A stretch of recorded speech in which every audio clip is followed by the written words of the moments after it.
grind out some yardage, work on that clock, see if you can continue to tick it down. Definitely, you want to bleed things out at this point, right? Continue to possess the football, gain some yardage, and put the onus on the defense. Do they have to use timeouts? What are they going to do to stop you? You're taking charge. On 1st and 10, Rich. Quick hitter here, it's complete. And he'll be out of bounds after getting this one across the 40.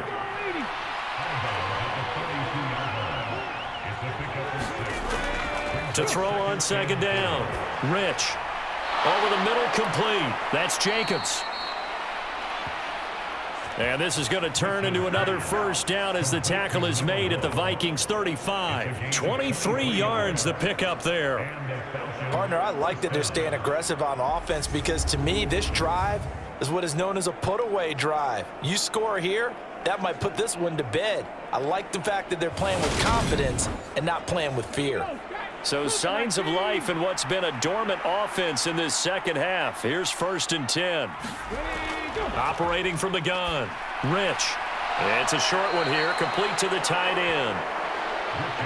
And they'll work this down inside the 30.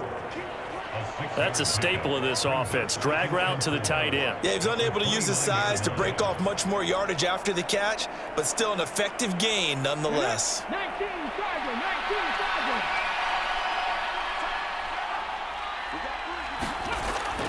Looking to throw on 2nd down. Rich. And he'll be brought down at about the 23-yard line.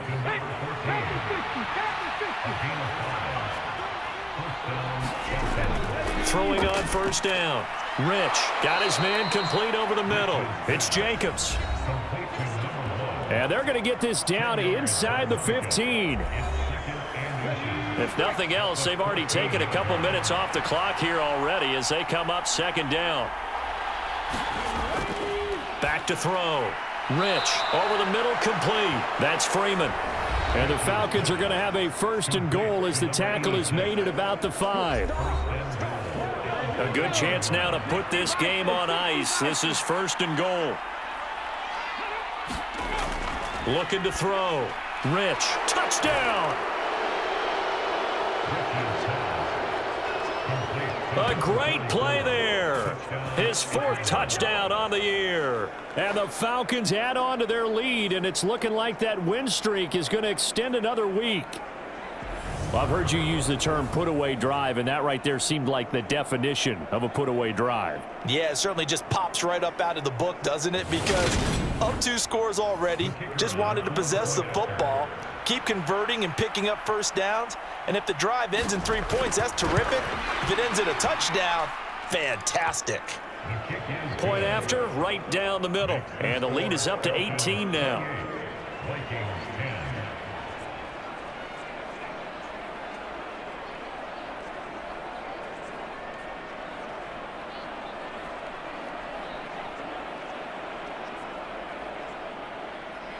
Set now to kick this one away, and off it goes. And he'll elect not to return this one, so they'll bring it out to the 25 on the touchback. Now the Minnesota offense set to take over again. We said it at halftime that they would need a nearly perfect second half to erase that deficit that they were facing, CD, but unfortunately, the second half has pretty much been a carbon copy of the first. Yeah, that early lead was almost insurmountable the way their opponent was playing. And, partner, they do have some good news, though. This one is getting close to being over, and they can try and hit the reset button starting tomorrow. Well, this is getting ridiculous. 8 sacks now. That time multiple guys get to it. Guys with his talent in the pocket aren't supposed to be getting hit like this, and you know an intense conversation with the offensive line is going to occur after this one. Might not be from him, but the offensive line coach will have plenty to say about this game. Ball at the 24 and a 2nd and 11.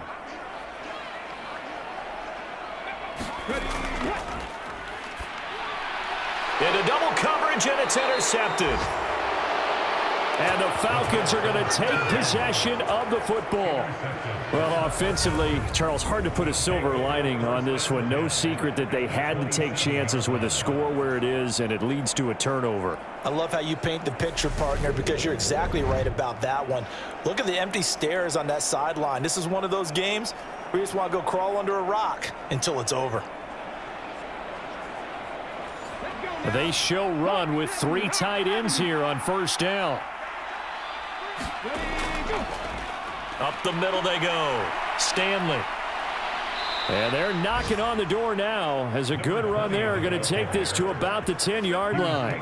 84 yards rushing for him so far as his terrific season continues here. Well, that's a carry they have to be satisfied with. And throughout this game, they've been satisfied with what he's given them. Whenever they've needed a big run, a first down, he's the guy they've turned to. And it doesn't matter what the defense thinks. They feel like they've got the confidence to keep handing it to him and keep picking up good yardage. And they'll try the option on first and goal. It'll be a pickup of 4, and it brings up second and goal.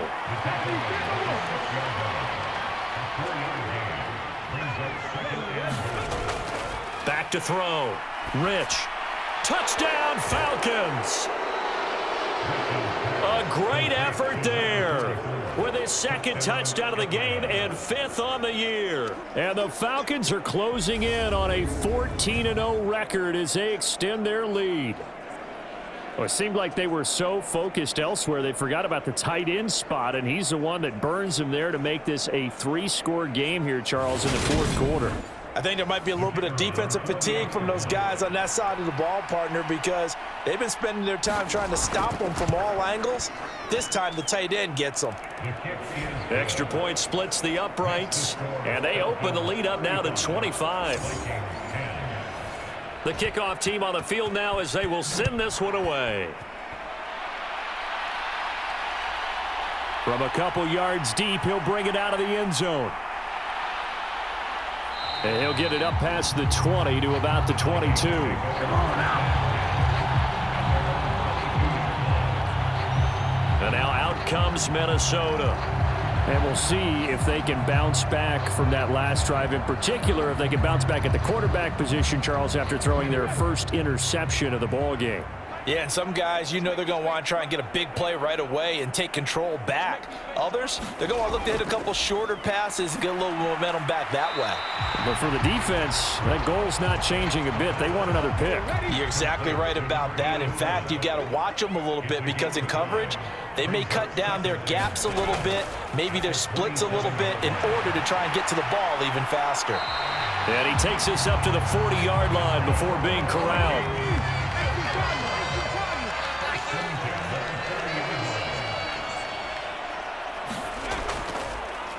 They'll run on first down. It's Kelly. Yeah, boy, this defense again really making things tough on him as they stop him for no gain. So after the run for no gain, here's 2nd and 10.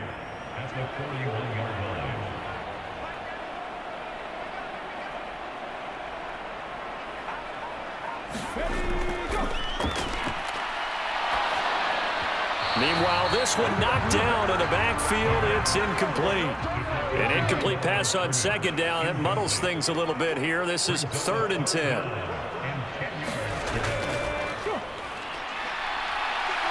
And he's going to lose a yard or 2. Taken down behind the line. It'll go in the books as a sack and a loss of a yard. But more importantly, it leads to 4th down. Well, partner, you and I will be headed to the airport. But after this game, when it's interview time, someone's going to ask this quarterback what hurt worse, the interceptions or the sacks. His whole day, it's been rough. Barring a miraculous comeback, this offense isn't going to win this game, but he's probably going to say what hurt most is the loss.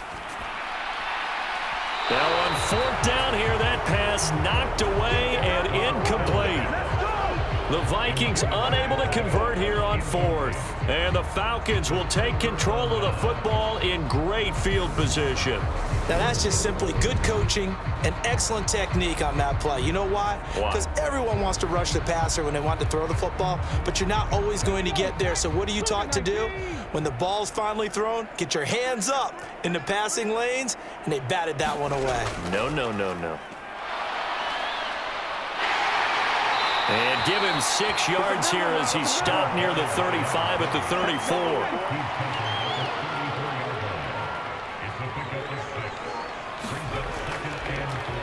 On second down now, it's Stanley. 96 yards rushing for him now as he has been tremendous all day long.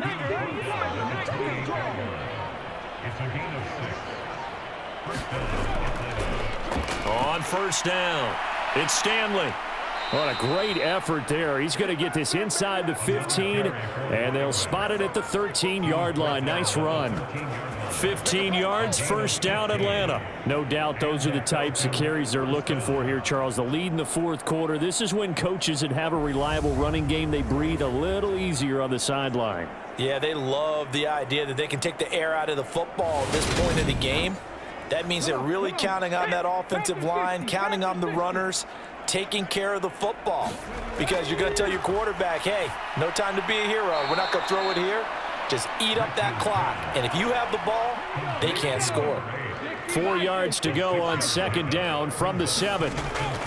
Looking to throw. Rich. And his throw here is going to be incomplete. A CD, they're up big, but they're still passing it. I mean, this is an offense that's had a lot of success in this game, and it seems like they're just having fun out there. And it does feel like there's been a shift out there, doesn't it, partner? Listen, if you're up, you can continue to do what you want to do. It's up to the other team to make... And he's going to go down. Sacked back at the 13-yard line. And now that brings up fourth down there. A loss of 6 yards on the sack.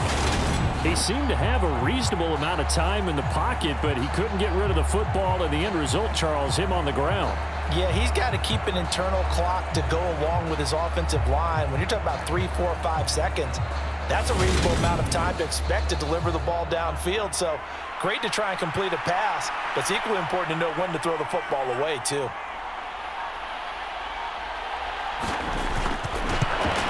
And his kick here is good. And that will extend their lead even further.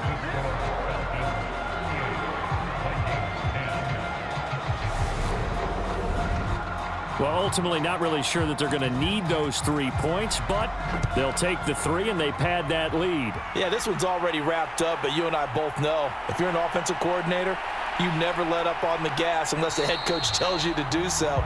And maybe you've actually clicked him off in your headset so you can keep calling plays and trying to add to this lead. Minnesota's offense takes over possession. And last time, went for it on fourth, didn't get it. See if they can pick themselves up off the mat and do better this go-around. Sometimes I have this vision of coaches writing notes to themselves before a game. And sometimes that note says, be aggressive, stay aggressive. Maybe that's what we saw in the last possession. Yeah, they were very aggressive. This time, will it result in points? We'll find out. But despite the completion, they're going to wind up losing 3 there. Second down. So the Vikings in possession of the football as we get you reset. They're looking at second down now as they search for a consolation score. That one thrown away from the pocket. The officials kind of looking at each other, but they'll say there was a receiver in the area, so no penalty, just an incomplete pass. Oh, that's into a double team, and it's intercepted. And they take possession of the football and have it at the 36-yard line. So many times we end a game, and as we're recapping it, we're talking about what offenses did and how they won the game. Let's flip this one over. The defense, they frustrated the offense the entire ball game. That's why they're walking out of here with a victory. And they're going to love to walk out of here with that as their final act, that interception. Good way for them to end it. Here comes the Falcon offense now as they get set to take over here. And they just continue to roll right along, really. This has the looks of yet another victory as they hope to polish it off here in quarter number 4. And he'll work this forward for about 3 at second down.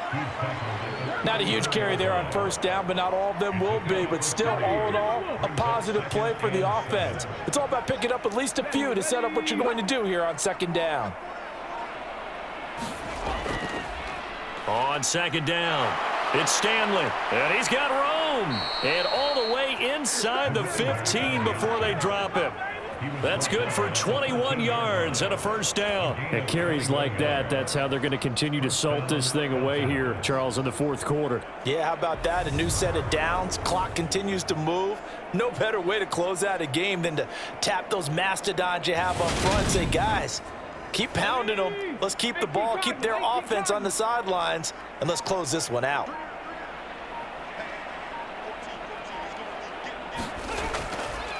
They'll run on first down. Stanley. And he couldn't quite get there. Tackled down at the 1. 11 more yards that go around. A first down as well.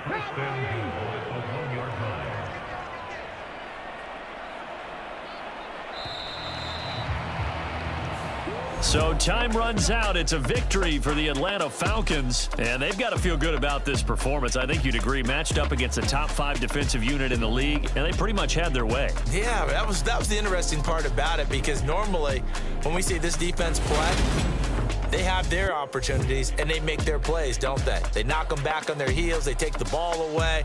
They change field position. In this case, what you said is so apt. They had their way with them, took it to them, and knocked them back on their heels and surprised the heck out of them. So for Atlanta, they move ever closer to the perfect regular season as they run things to 14-0. And they will head home next week to take on the Tampa Bay Buccaneers. Meanwhile, for the Vikings, they'll drop to 9-5 on the year. And they'll look to get back on track next week as they travel up to Detroit to take on the Lions. And for Charles Davis and our entire crew here at EA Sports, I'm Brandon Gaudin saying so long, everybody.